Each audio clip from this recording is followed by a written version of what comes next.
সে বলছে জয় হিন্দ, ঠিক আছে? জয় হিন্দ, জয় হিন্দ মানে কি? শুয়োরটা কি বাংলাদেশের নাগরিক না? সে কি আপনার ভারতের নাগরিক নাকি? সে বাংলাদেশের আলো বাতাসে পরে খেয়ে বড় হয়ে সে ভারতের দালালি করছে। এই দালালিতে কে শিখিয়েছে বলেন? এই দালালিতে শিখিয়েছে সেই সন্তু লারমা।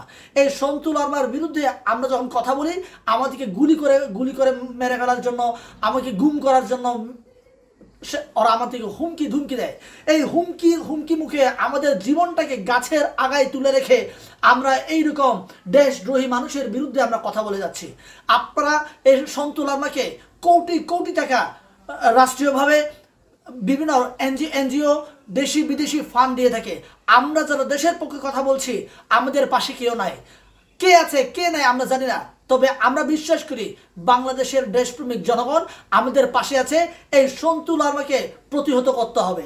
এই সন্তু লারমা এখন কোথায় আছে আপনারা সকলে জানেন। সন্তু লারমা এখন ভারতে আছে। ভারতে কিভাবে গিয়েছে এটাও আপনারা দেখেছেন। সন্তু লারমা ভারতে গিয়েছে বাংলাদেশের রাষ্ট্রীয় প্রটোকলে।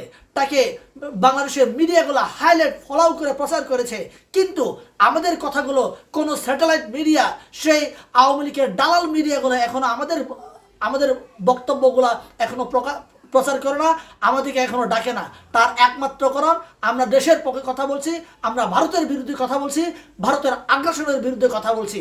তাই আমি বলবো এই সকল কিছু উগ্র চাকমা ভারতীয় দালালদের কারণে সম্পূর্ণ চাকমা যাত্রা বিপদে পড়তে যাচ্ছে।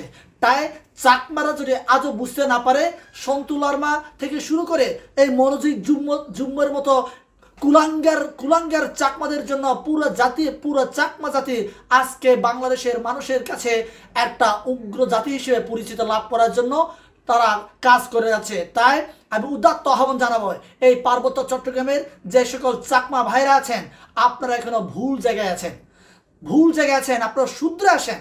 আঞ্চলিক সংগঠন ত্যাগ করে আপনারা এই পার্বত্য চট্টগ্রামের মানুষের অধিকারের জন্য কথা বলেন। আমরাই কথা বলছি, আমরাই দাবিদার। যদি সত্যিকার হতে আপনারা বলেন সন্তু লারমা পার্বত্য চট্টগ্রামের জন্য কি করেছে আপনারা বলেন? করেছে জেএসএস বানিয়েছে, ইউপিডিএফ বানিয়েছে, কুকিচিন বানিয়েছে, মক পার্টি বানিয়েছে, কত বাহিনী বানিয়েছে। এই বাহিনী বানিয়ে কি লাভ করেছে? সে কোটি কোটি টাকা চাঁদাবাজি করেছে, ফান্ড নিয়েছে, বিদেশি এনজিওর কাছ থেকে টাকা নিয়েছে। এটাই হচ্ছে তার লাভ। আমাদের কি লাভ হয়েছে? আমরা খেয়ে না খেয়ে আমার পাহাড়ের বিভিন্ন অবাঙালি জাতিসত্তাগুলো এখনো রাস্তার ধারে ধারে বসে বসে শাক সবজি বিক্রি করে। কেন? আর দোকানে বাজারে বিক্রি করার সেই সক্ষমতা কি তৈরি করে দিয়েছে সন্তু লারমা? দেয় নাই কেন? সন্তু লারমা মনে করেছে এই পাহাড় ওই যে অবাঙালি জাতিগুলোকে যদি এই আপনার মূর্খ জাতিগুলোকে যদি শিক্ষিত করে, তাহলে সন্তু লারমার চালগুলা বুঝে ফেলবে। সন্তু লারমার চাল বুঝলে ভারতের দালালি করতে পারবে না। তাই আমাদেরকে মূর্খ বানিয়ে রাখতে চাই সন্তু লারমা। এই মূর্খ বানিয়ে রাখা থেকে আমাদেরকে বেরিয়ে আসতে হবে এবং বেরিয়ে এসে পার্বত্য চট্টগ্রামকে ভারতের আগ্রাসন থেকে মুক্ত করতে হবে।